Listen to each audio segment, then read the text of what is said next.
My name is Ognjen Zurovec and I'm a soil scientist in the Agricultural Catchments Programme.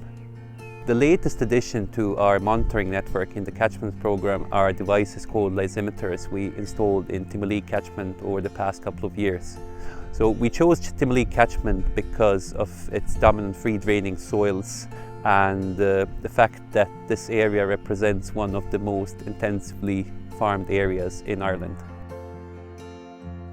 We've established the first two monitoring sites in autumn 2021 and we expanded to another two sites in autumn 2022. So we have 4 sites in total now, and each site consists of 6 so-called wick lysimeters and 12 ceramic cup samplers, so bringing up the total number of samples on each sampling date to 72.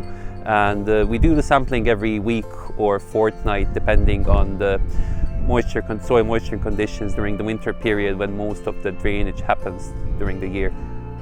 Having lysimeters on different sites and farms which differ in terms of grassland management and annual input provides us with valuable knowledge of what happens with all the surplus nitrogen which leaves the root zone and then can potentially end up in our groundwater.